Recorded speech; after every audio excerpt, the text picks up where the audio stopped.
ಎಲ್ರಿಗೂ ನಮಸ್ಕಾರ. ನಾನು ನಿಮ್ಮ ಡಾಕ್ಟರ್ ಶರದ್ ಕುಲಕರ್ಣಿ, ಜೀವೋತ್ತಮ ಹೆಲ್ತ್ ಆಯುರ್ವೇದ ಕೇಂದ್ರ, ಬನ್ನೇರುಘಟ್ಟ ರಸ್ತೆ ಮತ್ತು HSR ಬಡಾವಣೆ, ಬೆಂಗಳೂರು. ಸೊ ಆಯುರ್ವೇದ ದಿನಚರಿ ಸೆಗ್ಮೆಂಟ್ ಆಯುಷ್ ಟಿವಿಯಲ್ಲಿ ಏನು ನಡೀತಾ ಇದೆ, ಇದರಲ್ಲಿ ಹಲವಾರು ಜನರಿಗೆ ಕೆಲವೊಂದು ಪ್ರಶ್ನೆಗಳಿತ್ತು. ಸರ್, ಈ ದಿನಚರಿ ಅಂತ ಹೇಳೋದು ಏನು ಸರ್ ಹಿಂಗಂದರೆ, ಮತ್ತು ಇದನ್ನು ನಾವು ಎಲ್ಲರೂ ಫಾಲೋ ಮಾಡ್ಬೋದಾ? ಈಗ ನಮ್ಮ ಮಗು ಇದೆ 10 ವರ್ಷದ್ದು, ಅದು ಫಾಲೋ ಮಾಡ್ಬೋದಾ? ಅಥವಾ ನಮ್ಮ ತಂದೆ ಇದ್ದಾರೆ 65 ವರ್ಷದವರು, ಅವರು ಫಾಲೋ ಮಾಡ್ಬೋದಾ? ನಮಗೆ ಏನು ಮಧ್ಯವಯಸ್ಕರಿದ್ದೇವೆ ನಾವು ಫಾಲೋ ಮಾಡ್ಬೋದಾ? ಎಲ್ರಿಗೂ ಒಂದೇ ರೂಲಾ ಸರ್ ಅಂತ ತುಂಬ ಜನರ ಪ್ರಶ್ನೆ ಏನು ಈ ಆಯುರ್ವೇದ ದಿನಚರಿ ಸೆಗ್ಮೆಂಟ್ ವಿಡಿಯೋಸ್ಗಳನ್ನು ನೋಡಿ ಬರ್ತಾ ಇದೆ. ಆ ಒಂದು ಪ್ರಶ್ನೆಗೆ ಉತ್ತರ ಕೊಡೋದಕ್ಕೆ ನಾನು ಇಲ್ಲಿ ಇವತ್ತಿದ್ದೇನೆ. ಸೊ ಮೊದಲನೇದಾಗಿ ದಿನಚರಿ ಅಥವಾ ದಿನಚರ್ಯ ಅಂತ ನಾವೇನು ಆಯುರ್ವೇದದಲ್ಲಿ ಹೇಳ್ತೇವೆ, ಏನಿದು ಅಂತ ಹೇಳಿದರೆ ದಿನೇಚರ್ಯ ಇತಿ ದಿನಚರ್ಯ ಅಂತ. ಅಂದರೆ ಪ್ರತಿನಿತ್ಯವೂ ನಾವು ಏನು ಕಾರ್ಯಗಳನ್ನು ಮಾಡ್ತೇವೆ, ಅದು ಬೆಳಿಗ್ಗೆ ಎದ್ದೇಳೋದಿರ್ಬೋದು, ಅದು ಸ್ನಾನ ಮಾಡೋದಿರ್ಬೋದು, ಅಥವಾ ಅದು ವ್ಯಾಯಾಮ ಮಾಡೋದಿರ್ಬೋದು, ಅದು ಅಭ್ಯಂಗ ಇರ್ಬೋದು, ನಾವು ಕೆಲಸಕ್ಕೆ ಹೋಗೋದಿರ್ಬೋದು, ಅದೇನೇ ಇರ್ಬೋದು. ಸೊ ಇದೆಲ್ಲ ಸೇರ್ಕೊಂಡ್ಬಿಟ್ಟು ಏನು ರುಟೀನ್ ಇರುತ್ತೆ, ಇದಕ್ಕೆ ನಾವು ದಿನಚರ್ಯ ಅಂತ ಹೇಳ್ತೇವೆ. ಇನ್ನು ಯಾರು ಬೇಕಾದರೂ ಇದನ್ನು ಪ್ರಾರಂಭ ಮಾಡಬಹುದಾ ಅಂತ ಪ್ರಶ್ನೆಗೆ ನನ್ನ ಉತ್ತರ ಹೌದು ಕೂಡ ಇದೆ, ಇಲ್ಲ ಅಂತ ಕೂಡ ಇದೆ. ಯಾಕೆ ಅಂತ ನಾನು ತಿಳಿಸ್ಕೊಡ್ತೇನೆ. ಏನು ಸರ್ ಹೌದು ಅಂತಲೂ ಹೇಳ್ತಾ ಇದ್ದೀರಾ, ಇಲ್ಲ ಅಂತಲೂ ಹೇಳ್ತಾ ಇದ್ದೀರಾ, ಹೆಂಗೆ ಸರ್ ಹಿಂಗೆ ಅಂತ ಹೇಳಿದರೆ, ಆಯುರ್ವೇದದ ಉದ್ದೇಶ ಏನಪ್ಪ ಅಂತ ಹೇಳಿದರೆ, ಯಾರು ಸ್ವಸ್ಥವಾಗಿದ್ದಾರೆ ಅವರ ಸ್ವಾಸ್ಥ್ಯವನ್ನು ಕಾಪಾಡಿಕೊಳ್ಳುವಂಥದ್ದು ಆಯುರ್ವೇದದ ಮುಖ್ಯವಾದ ಉದ್ದೇಶ. ಯಾರಿಗೆ ತೊಂದರೆ ಇದೆ, ಯಾರಿಗೆ ರೋಗ ಇದೆ, ಅವರ ರೋಗವನ್ನು ದೂರ ಮಾಡುವುದು ಈ ಆಯುರ್ವೇದದ ಎರಡನೇ ಉದ್ದೇಶ. ಸ್ವಸ್ಥಸ್ಯ ಸ್ವಾಸ್ಥ್ಯ ರಕ್ಷಣಂ ಆತುರಸ್ಯ ವಿಕಾರ ಪ್ರಶಮನಂ ಚ ಅಂತ. ಸ್ವಸ್ಥಸ್ಯ ಸ್ವಾಸ್ಥ್ಯ ರಕ್ಷಣಂ ಅಂದರೆ ಸ್ವಸ್ಥ ಇರುವವರ ಸ್ವಾಸ್ಥ್ಯವನ್ನು ರಕ್ಷಣೆ ಮಾಡುವಂಥದ್ದನ್ನು ನಾವು ಆಯುರ್ವೇದದಲ್ಲಿ ಮೊದಲನೇ ಗುರಿ ಅಂತ ಹೇಳ್ತೇವೆ. ಆತುರ ಅಂದರೆ ರೋಗಿ ಅಂತ, ಅವರ ವಿಕಾರ ಅಂದರೆ ರೋಗವನ್ನು ಪ್ರಶಮನ ಅಂದರೆ ದೂರ ಮಾಡುವುದು ಅಥವಾ ಚಿಕಿತ್ಸೆ ಮಾಡುವುದು, ಅದು ಕೂಡ ಒಂದು ಗುರಿ ಅಂತ. ನೋಡಿ ಎಷ್ಟು ಒಂದು ಕಂಪ್ಲೀಟ್ ಆದ ಇನ್ಫಾರ್ಮೇಷನ್ ಆಯುರ್ವೇದದ ಉದ್ದೇಶ ಹೇಳುವಾಗ ನಾವು. ಸೊ ಇವಾಗ ಯಾರು ಸ್ವಸ್ಥರಾಗಿದ್ದಾರೆ ಅವರು ತಮ್ಮ ಸ್ವಾಸ್ಥ್ಯವನ್ನು ಕಾಪಾಡಿಕೊಳ್ಬೇಕು ಅಂತ ಹೇಳೋರು ದಿನಚರ್ಯವನ್ನು ಫಾಲೋ ಮಾಡಬೇಕು. ಅವರು ಪ್ರಾರಂಭ ಮಾಡ್ಕೋಬೋದು. ಹೇಗೆ ಸರ್ ಸಡನ್ನಾಗಿ ಪ್ರಾರಂಭ ಮಾಡ್ಬೋದಾ? ನಾನು ಪ್ರತಿನಿತ್ಯ 9 ಗಂಟೆಗೆ ಎದ್ದೇಳ್ತಾ ಇದ್ದೇನೆ, ನಿಮ್ಮ ವೀಡಿಯೋಸ್ಗಳನ್ನು ನೋಡ್ತಾ ಇದ್ದೆ ಆಯುಷ್ ಟಿವಿಯಲ್ಲಿ ದಿನಚರಿ ಸೆಗ್ಮೆಂಟಲ್ಲಿ ಹಲವಾರು ವೀಡಿಯೋಸ್ಗಳು ಬ್ರಾಹ್ಮಿ ಮುಹೂರ್ತದಲ್ಲಿ ಎದ್ದೇಳಬೇಕು, 4:15ಗೆ ಎದ್ದೇಳಬೇಕು, 5 ಗಂಟೆಗೆ ಎದ್ದೇಳಬೇಕು, ನಾನು ನಾಳೆ ಬೆಳಗ್ಗೆಯಿಂದ ಸ್ಟಾರ್ಟ್ ಮಾಡಲಾ ಸರ್ ಅಂತ ಕೇಳುವವರಿಗೆ ಅದಕ್ಕೆ ಒಂದು ಕ್ರಮ ಇದೆ. ಸೊ ಆ ಕ್ರಮವನ್ನು ನಾವು ಫಾಲೋ ಮಾಡ್ತಾ ಈ ದಿನಚರ್ಯದ ಅಭ್ಯಾಸಗಳನ್ನು ಮಾಡಲಿಕ್ಕೆ ಪ್ರಾರಂಭ ಮಾಡಬೇಕು. ಆದರೆ ಕೆಲವೊಂದು ದಿನಚರ್ಯದ ಕನ್ಸೆಪ್ಟ್ಸ್ಗಳೇನಿದೆ, ಕೆಲವೊಂದು ಕಾರ್ಯಗಳೇನಿದೆ, ಅಥವಾ ಕೆಲವೊಂದು ಚರ್ಯ ಏನು ರುಟೀನ್ಗಳಿದೆ, ಅದನ್ನು ಕೆಲವೊಬ್ಬರು ಏನು ಇಂಡಿವಿಜುವಲ್ಸ್ ಇರ್ತಾರೆ, ಅಥವಾ ಕೆಲವೊಬ್ಬರಿಗೆ ಅದು ಕಾಂಟ್ರಾ ಇಂಡಿಕೇಟೆಡ್, ಅಥವಾ ಅವರಿಗೆ ಅದು ಮಾಡಿದರೆ ಒಳ್ಳೆಯದಲ್ಲ ಅಂತ ಕೂಡ ರೆಫರೆನ್ಸ್ ಇದೆ. ಅದರ ಬಗ್ಗೆ ಸುದೀರ್ಘವಾದ ಚರ್ಚೆ ಮಾಡೋಣ ಮುಂಬರುವ ಆಯುರ್ವೇದ ದಿನಚರಿ ಸೆಗ್ಮೆಂಟ್ಗಳಲ್ಲಿ. ನಾನು ಯಾವ ದಿನಚರ್ಯದ ಒಂದು ಏನು ಕಾರ್ಯ ಇದೆ ಅದನ್ನು ಯಾರು ಮಾಡಿದರೆ ಒಳ್ಳೆಯದು, ಯಾರು ಮಾಡಬಾರ್ದು ಅಂತ ಕೂಡ ಮುಂಬರುವ ವಿಡಿಯೋಸ್ಗಳಲ್ಲಿ ತಿಳಿಸ್ಕೊಡ್ತೇನೆ.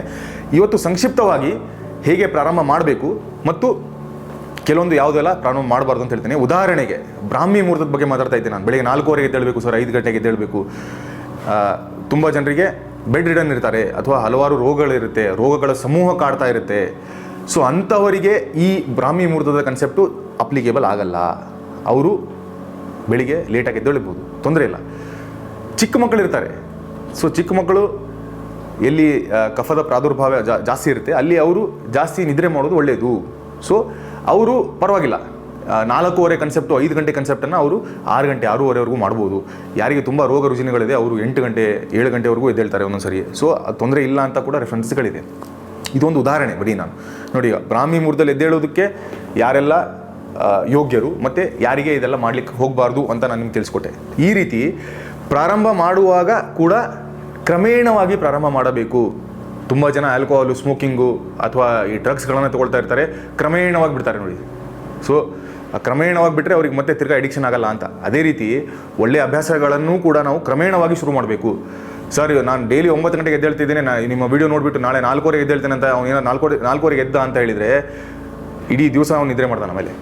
ಸೊ ಕ್ರಮೇಣವಾಗಿ ಅಭ್ಯಾಸ ಮಾಡಬೇಕು. ಏನು ಸರ್ ಹಿಂಗಂದರೆ ಕ್ರಮೇಣವಾಗಿ ಹೇಗೆ ಅಭ್ಯಾಸ ಮಾಡಬೇಕು, ಹೇಗೆ ಪ್ರಾರಂಭ ಮಾಡಬೇಕು ಅಂತ ಹೇಳಿದರೆ, ನಾನು ಜಾಸ್ತಿ ಬರೀ ಒಂದು ಬ್ರಾಹ್ಮಿ ಮುಹೂರ್ತದಲ್ಲಿ ಎದ್ದೇಳುವಂಥ ಕನ್ಸೆಪ್ಟ್ ಬಗ್ಗೆ ಮಾತ್ರ ಮಾತಾಡ್ತಿದ್ದೀನಿ. ಯಾಕೆಂದರೆ ಹಲವಾರು ಕನ್ಸೆಪ್ಟ್ಸ್ಗಳಿದೆ, ಅದರ ಬಗ್ಗೆ ನಾವು ಪ್ರತಿಯೊಂದು ಕನ್ಸೆಪ್ಟಿಗೆ ಒಂದೊಂದು ವಿಡಿಯೋದಲ್ಲಿ ಚರ್ಚೆ ಮಾಡೋಣ. ಇವಾಗ 8 ಗಂಟೆಗೆ ಅಥವಾ 9 ಗಂಟೆಗೆ ಎದ್ದೇಳ್ತಿರೋರು ಏನು ಮಾಡಬೇಕು ಅಂತ ಹೇಳಿದರೆ, ಪ್ರತಿನಿತ್ಯ ಅವರು 15-20 ನಿಮಿಷ ಬೇಗ ಹೇಳಲಿಕ್ಕೆ ಶುರು ಮಾಡಬೇಕು. ಸೊ 9 ಗಂಟೆಗೆ ಎದ್ದೇಳ್ತಿರೋರು 8:45, 8:15, 8:45 ಒಂದು ವಾರ, ಆಮೇಲೆ 8:15 ಒಂದು ವಾರ, 8:15 ಒಂದು ವಾರ, 8 ಗಂಟೆ ಒಂದು ವಾರ, ಆಮೇಲೆ 7:45 ಒಂದು ವಾರ, 7:15, 7:15, 7 ಹೀಗೆ ಒಂದೊಂದು ವಾರ ಅವರು 15 ನಿಮಿಷ ಬೇಗ ಬೇಗ ಬೇಗ ಬೇಗ ಇಳಿಕ್ಕೆ ಶುರು ಮಾಡಿದ್ರು ಅಂತ ಹೇಳಿದರೆ, ಆಮೇಲೆ ಅವರು 6 ಗಂಟೆ ಅಥವಾ 5:45, 5:15ವರೆಗೂ ಬಂದರು ಅಂತ ಹೇಳಿದರೆ, ಆ ಒಂದು ಹ್ಯಾಬಿಟ್ ಏನಿದೆ ಅವರ ತಲೆಯಲ್ಲಿ ಅಥವಾ ಅವರ ಒಂದು ಬಯೋಲಾಜಿಕಲ್ ಕ್ಲಾಕಲ್ಲಿ ಸ್ಲೋ ಆಗಿ ಅಳವಡಿಕೆ ಆಗಿಬಿಟ್ಟು ಅವರು ಕಂಟಿನ್ಯೂಸ್ ಆಗಿ ಅದನ್ನೇ ಫಾಲೋ ಮಾಡ್ತಾರೆ. ಸಡನ್ನಾಗಿ ಒಂದೇ ದಿವಸ ನಾನು ಎದ್ದೇಳ್ತೇನೆ ಸರ್ ನಿಮ್ಮ ವಿಡಿಯೋ ನೋಡಿಬಿಟ್ಟು ಅಂತ ಎದ್ದೇಳಿಕ್ಕೆ ಶುರು ಮಾಡಿದರು ಅಂತ ಹೇಳಿದರೆ, ನಾನು ಹೇಳಿರೋ ಹಾಗೆ ಇಡೀ ದಿನ ಪೂರ್ತಿ ಅವರು ನಿದ್ರೆ ಮಾಡಲಿಕ್ಕೆ ಪ್ರಾರಂಭ ಮಾಡ್ತಾರೆ. ಸೊ ಇದು ಒಳ್ಳೆಯದಲ್ಲ. ಅದೇ ರೀತಿ ಮಕ್ಕಳಲ್ಲಿ ಸರ್ ಏನು ಸರ್ ಮಕ್ಕಳಲ್ಲಿ ಮೊದಲಿಂದನೇ ಅಭ್ಯಾಸ ಹಾಕಿದರೆ ಒಳ್ಳೇದಲ್ವಾ, ಬೇಗ ಎದ್ದೇಳೋದಲ್ಲ. ಕರೆಕ್ಟ್, ಒಳ್ಳೆಯದು. ತುಂಬ ಚಿಕ್ಕ ಮಕ್ಕಳು ಇದ್ದರು ಅಂತ ಹೇಳಿದರೆ ಅವರಿಗೆ ನಾವು ಫಸ್ಟ್ ಅದನ್ನು ಎಕ್ಸಾಂಪಲ್ ಆಗಿ ತೋರಿಸ್ಬೇಕು. ಮನೆಯಲ್ಲಿ ನಾವು ಬೇಗ ಎದ್ಬಿಟ್ಟು ತೋರಿಸ್ಬೇಕು, ಮನೆಯಲ್ಲಿ ನಾವು ಬೇಗ ಸ್ನಾನ ಮಾಡಿಬಿಟ್ಟು ಅವ್ರಿಗೆ ತೋರಿಸ್ಬೇಕು, ಮನೆಯಲ್ಲಿ ನಾವು ವ್ಯಾಯಾಮ ಮಾಡಿಬಿಟ್ಟು ಅವ್ರಿಗೆ ತೋರಿಸ್ಬೇಕು, ಮನೆಯಲ್ಲಿ ನಾವು ಯೋಗ ಪ್ರಾಣಾಯಾಮ ಧ್ಯಾನಗಳನ್ನು ಮಾಡಿಬಿಟ್ಟು ನಾವು ಅವರಿಗೆ ತೋರಿಸ್ಬೇಕು, ಮನೆಯಲ್ಲಿ ನಾವು ಟೈಮಿಗೆ ಆಹಾರವನ್ನು ಸೇವನೆ ಮಾಡೋದಾಗಲಿ ಅಥವಾ ಕರೆಕ್ಟಾಗಿರುವಂಥ ಆಹಾರವನ್ನು ಸೇವನೆ ಮಾಡೋದಾಗಲಿ ಇದನ್ನು ನಾವು ತಿಂದುಬಿಟ್ಟು ಅವರಿಗೆ ಎಕ್ಸಾಂಪಲ್ ಆಗಿ ಪ್ರತಿನಿತ್ಯ ತೋರಿಸ್ತಾ ಇರಬೇಕು. ಕ್ರಮೇಣವಾಗಿ ಅವರು ಅದನ್ನು ಫಾಲೋ ಮಾಡಲಿಕ್ಕೆ ಶುರು ಮಾಡ್ತಾರೆ. ಇನ್ನು ತುಂಬ ವಯಸ್ಕರಾಗಿರ್ತಾರೆ, 60 ವರ್ಷ ಆಯಿತು, 70 ವರ್ಷ ಆಯಿತು, 80 ವರ್ಷ ಆಯಿತು. ಸೊ 60, 70 ಪರವಾಗಿಲ್ಲ, 80 ವರ್ಷ ಆಯಿತು ಅಂತ ಹೇಳುವವರು ಅವರು ಕೂಡ ದಿನಚರ್ಯದಲ್ಲಿ ಕೆಲವೊಂದು ಕನ್ಸೆಪ್ಟ್ಸ್ಗಳೇನಿದೆ ಅದನ್ನು ಫಾಲೋ ಮಾಡ್ಬೋದು. ಇವಾಗ ಅಭ್ಯಂಗ ಸ್ನಾನ ಅಥವಾ ಅಭ್ಯಂಜನ ಅಥವಾ ಅಭ್ಯಂಗ ಅಂತ ಏನು ಹೇಳ್ತೇವೆ, ದೇಹಕ್ಕೆ ಆಯಿಲನ್ನು ಅಪ್ಲೈ ಮಾಡ್ಕೊಂಡ್ಬಿಟ್ಟು ನೀರಿನ ಸ್ನಾನವನ್ನು ಮಾಡುವಂಥದ್ದು.